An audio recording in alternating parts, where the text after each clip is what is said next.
From the title of the video, I bet you can guess what we're going to be discussing today. That's right, PAX East! This will be my second year going to this, and come September, my third year in the PAX circuit. PAX East this year was incredible. I met more game devs than I can count, environmental artists, creative directors, graphic artists, a board game artist and creator. It was literally some of the best experiences I've had at a Penny Arcade Expo.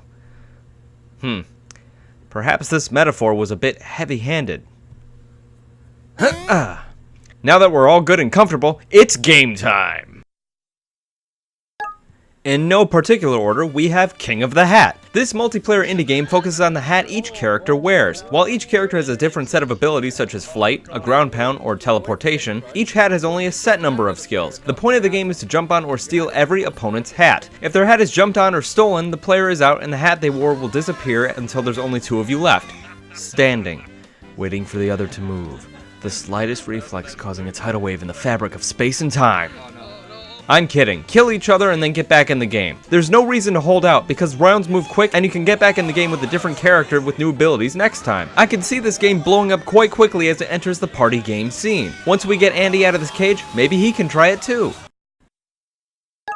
This is a classic case of the title of the game giving away the entire premise of the game. You are a dog. You are in a Russian subway. See? That's pretty straightforward. The goal of this game is to use your bark to surprise people who get on and off the subway and eat the food they drop before other dogs eat it first. To get rid of other dogs, bark at people carrying vodka. They'll whip it into the air and it'll explode when it hits the ground. Also, be aware your bark can juggle these bottles, which will make it easier to hit these poodles on the other side of the stage. Also, keep a lookout for famous dogs that make some cameos in this game. There's one in particular that'll make you think, this is fine. In a joint effort between Team 4-Star and up-and-coming indie developers, we have a combination of Super Smash Bros. Where every item is the Gus Bellows or Mario's Flood ability, and made-up anime characters. Grab your anime waifu-type girl, your not-so-giant robot, your obligatory sports trope, or Lanny Pator, and do your best to shove your opponents off the stage. Some parts of the floor, walls, and ceiling are breakable and could be your downfall or grant you just the upper hand you need to knock off the guy with the ultimate that makes him stand completely still. The characters I was able to try seem pretty balanced. Each character has specific abilities allocated to their playstyles, with long and mid-range attacks and their ultimates. Plus, there's guns you can pick up on the stage to get an advantage over your enemies. Always look for that giant energy ball shooter though. That thing is dangerously fun. It's also just plain dangerous. This game holds a special place in my heart. This is the only game in history that has ever made me actually want to clean my room. Why? Because the detail done to make each room disgusting, disheveled, and uninhabited makes me feel like my life will become this if I'm not careful. There's only one problem though. I'm lazy. Anyway, Minibots is a game where players take control of small robots that then use their abilities to fight off a never-ending army of sugar-free gummy bears, exploding robot heads, and cockroaches. Where does this take place? Oh, in some of the most disgusting rooms in video game history. I imagine this is during some sort of apocalypse, and that's why everything looks the way it does. The goal of the game is to survive as long as you can and get the highest score possible. I got the third highest score and the devs congratulated me. So yay, confidence! There's also power-ups that appear sometimes which help because this game is actually very difficult if you're playing by yourself. Upon revisit to this game, I can safely say, my criticisms from PAX South still stand. There isn't a lot to this game, and while the Doom era graphics are fun to look at and wrestle with, the game is rather bland. I'm positive there will be some sort of campaign mode, or at least I hope for one. Chris and I got destroyed in all 6 rounds just like Andy and I did back at PAX South, but the 6th round was my fault. You see, we were attacking and breaking into the building, and I decided to throw a grenade. Pretty standard thought process. Unfortunately, the grenade throwing physics aren't fine-tuned yet, so the grenade bounced off a wall to the left and landed at the feet of 3 of my teammates. Let's just say there were 4 of us left, and after the grenade went off, I was the last one. Needless to say, we lost that round. I'm hoping Due Process expands outward from what it is right now because I would like to see this game have a gigantic audience like other shooters on the market. What a name. The goal of this game is to infect everyone with a zombie virus. Upon first click, a glob of goo is sent in 4 cardinal directions and will infect the first people they touch. They then become zombies and try to infect others within the immediate map area. The goal is to fulfill the objectives each infection mission has you doing, ranging from infecting 5 people to something a little bit more complicated than that. I didn't get too much further into this game because it's basically Pandemic with a few bits taped to itself, such as zombie combinations and special abilities like grenades. It's a fun game to fill some time, so check it out when you have a chance. Light Fall is a game in which you control a memory-deprived child as he runs through levels and fights things with a giant magical square. Owls must have negative connotations tied to them in some way, because in most games they appear, they are enemies or annoying guide characters. Kebora Gebora is a great example. Another example is the owl that follows you around in this game. However, he is more of a narrator than he is an annoying follower creature. He explains obelisks you pass, he will tell you about your abilities, and he will probably be the one narrating the entire story. I hope they handle this better than other games with narrator characters who try to explain abilities and the story as you go through it. This is a game I was able to chat with a developer about. One thing that really surprised me was that they not only had heard of, but were inspired by the indie game Cube World. Cube World is another voxel indie game, but it hasn't gotten an update in years, and I really want it to return because it's absolutely great. Riverbond pits 1 to 4 players on a harsh, unforgiving, isometric voxel world and has you work together to fight through monsters and through dungeons for treasure, weapons, and more treasure. Whoa, I can feel Andy shaking in his cage at the mention of Cube World, so I can tell he's rather excited for this one. So am I. I sincerely hope they plan for a Switch release so I can donate as much time to this as I can. I gotta thank them for reinvigorating my love for the voxel-based game world, and I encourage everyone to check Riverbond out. It really deserves a look. I've never wondered what it was like to be pure light. I've also never wondered what it was like to be a rock, but this Switch indie game answers both of those questions for me. Not only that, the light has the ability to grow plants, and the rock has the ability to grow crystals. These abilities help you solve puzzles, push blocks, hit switches, and move throughout the cave you're currently stuck in. I'm very excited to give this game a try once it comes out. I think it will stand with Snipper Clips as one of the best co-op experiences you can have on the Nintendo Switch. This game is absolute craziness. I can see this game garnering a large audience as well, and they seem to be headed in that direction after talking with one of the developers. This game pits you against other players in a battle for the most panels of your color on the stage. Walkover Gray wants to claim them as yours, and to take other colors, you gotta destroy other players. Knock an explosive block at them, lower the block they're on into lava, or suddenly spring them off the stage by raising the block they're standing on. When the last 30 seconds of the match hit, this game gets extra crazy as everyone tries to claim every panel on the stage instead of going for the largest grouping of other colors. I recommend getting this fun and colorful indie game for your next Nintendo Switch rooftop party. Ah, you crazy kids. Mask of Semblance's demo is a semblance of what you can expect from the game, as most demos are, but this one will leave you more curious than excited. There is a mask, there is a boy wearing the mask. The mask talks to the boy. The mask will say ominous things and will talk down to the boy at some stages of travel, which works out really well in other games. I'm not entirely sure what they're supposed to be figuring out or what they're supposed to be fighting in the game, however. The demo had us fight a few things, find 3 switches, fight a boss, and then we randomly ran into a female character who threatened us. Also, the screen they had the demo on must have been at some strange resolution, or be really old because the demo was lagging dramatically. It made combat extra difficult. I just ran in head first until the boss eventually fell over. I didn't have many other choices. Anyway, I look forward to seeing how this game grows and evolves.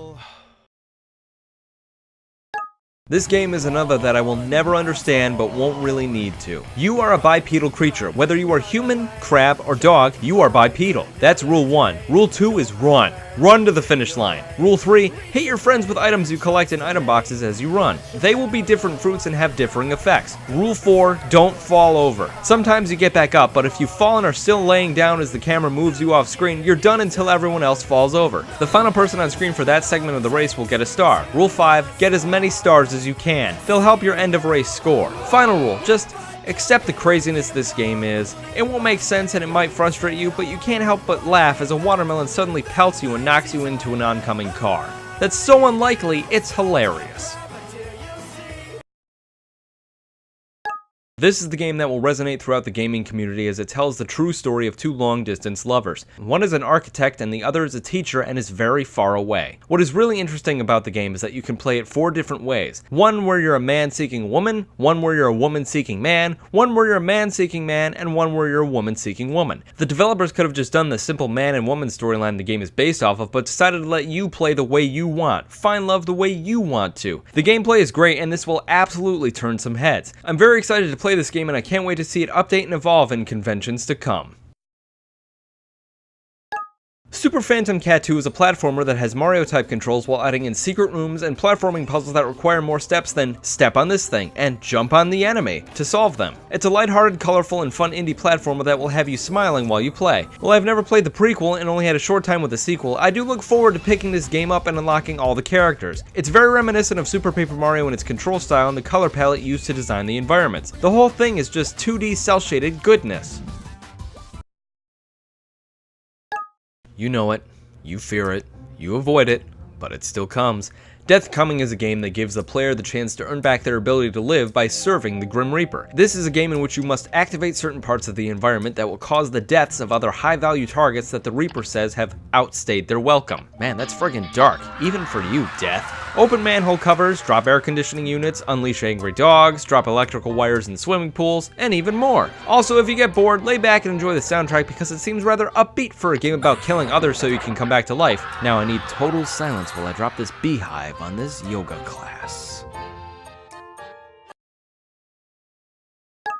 Epic Games have really outdone themselves with Robo Recall. While I know most of you will shy away because VR, but hear me out. I was once like you, avoiding VR because it's VR, disliking it because of the 2 letters it can be shortened to, disliking companies that tried to get into the platform because of its VR-ness. But Robo Recall may change your mind. This game pits you against wave after wave of robots that you must take down to recall them back to base. This involves shooting them, blowing them up, and good old-fashioned fisticuffs. Want to know how I know that? Because I couldn't figure out how to pick up guns, so I'd grab and then beat robots to death and throw their headless bodies at other robots. Also, the boss bot was much harder without a gun. I had to throw an empty one at his weak points like an idiot. But in all honesty, it was a lot of fun to play, and I'd get a headset to play if only I had $4 million to spend on it. This is a game that I absolutely look forward to adding to my library. I've been following its development for months, and I'm extraordinarily glad that it has come as far as it has. I'm sure there's a story mode that will come eventually, but I absolutely have to say, I really enjoy punching dudes so hard they fucking explode. The art style is eye-catching, the different fists you can equip are fun and effective, and your little voxel cat friend is adorable. Go follow this game and get in on all the fun that can be had while you dash around dudes, punch dudes, and throw other dudes into large pits. This game is just as fun, if not more, than the last time I saw it, and I'm very excited to play more. I am super unsure how to pronounce this game. It might be Anne, it might be A-N-N-E, but I'm going to call it Anne for now. Anne's space battles are some of my favorite in gaming ever. I'm a huge fan of abilities that just push obstacles out of the way into other obstacles. This is probably a reason for my love of Destroy All Humans, but here, your spaceship has a push ability. This will shove asteroids and meteors at other space rocks and enemies, and may even yield you a prize if you hit them together enough times. Then, when you come to your destination, press a button and switch to your droid self and go exploring on foot. The controls are smooth and well done, the action is great fun, and your droid is adorable. That's the kind of character we need in Smash. We need him striking adorable poses next to Kirby. Oh well, a man can dream. I finally got to play this game. I didn't pay too much attention to this game when it was called Secret Legend, but I absolutely should have. This game is great. The entire world this game is set in is so vibrant and beautiful. Plus, there's a lot of little things included in this game that just make me laugh. Like when you slice a bush, or walk, or an enemy jumps, everything has a slight soft nature to it. When it hits the ground, it bounces. There's a squash and stretch. The animation is so cartoony and well done. Tunic is definitely a game to check out if you like adventure or gaming. I highly recommend following this game. I don't play a lot of MMO adventure games such as World of Warcraft and the like. They just never interested me too much. Even when you add in 3 other team members and a monster defeat like Dauntless has, I eventually lose my drive. I'm not sure if that will apply in Ashes of Creation. This MMO adventure game is fun. It allows you a team of 5 as you take on gigantic monsters of the creepiest proportions. We defeated a boss pretty easily with the help of our moderator, but the gameplay felt pretty good. There was also an attack button, so it wasn't just you standing in front of an enemy waiting for your avatar to whack it with a stick. No, you have a combo, and you can chain your special attacks with your attack combo. It makes this MMO experience unique in that you feel like you control your avatar instead of just making it walk somewhere and waiting while it beats up a mushroom with a large stick. Why have I not played this game until now? Why have I ignored it? Why have I forgotten its existence until the moments I had to play the demo? I don't know the answers to any of these questions, but I absolutely recommend checking out Flint Hook. You are a space pirate, and your only want is more treasure. Sneak onto space pirate ships and use your hook to climb around, open doors, grab treasure, and defeat enemies. To aim the hook, simply use the movement control stick. There are no extra control schemes to direct the hook. This makes navigation using the hook simple, quick, and easy. It feels so good holding this game in my hands and grabbing the treasure on the spaceship. This is another game I recommend checking out. This game pits two teams against each other in spaceships in a game of space air hockey. Now this game is not your normal spaceship air hockey. Oh no. In this game, players have the abilities to change the rules at will. They can increase or decrease the size and bounciness of the ball, and even increase the amount of balls on screen. Of course, you are only allowed a 10-second window and a maximum of 3 changes per time this ability is used. It also has a cooldown window, otherwise this game would never end. Each player can pick a ship with a special ability too, such as creating force fields or having a ghost ship copy their moves. This game also has Twitch integration that I'm really looking forward to messing with. Hopefully it's not too disruptive. I would hate for anything to get in the way of me beating Andy in another game. Whoa, Cage just shook a little. This fun party game comes at you in the form of cards. 2 players will pick up a light blue and a dark blue card and proceed to create the best wrestler name they can out of these 2 cards. This is each player's personality for this round. They now draw a yellow card and place it down. They must give a 45-second wrestler promo smack-talking the other player while doing what is on the yellow card. Each player is also outfitted with a red card that becomes a caveat for the promos. It could be anything from do the running man while smack-talking to introducing your invisible wrestling partner. At the end of both players' promos, the judge of that round must decide whose promo is better. Then play shifts counterclockwise and the next player becomes the judge. It's a crazy fun card game that was made better because when Chris and I tested it, we had to yell everything because the expo hall was so loud. Ah, good times.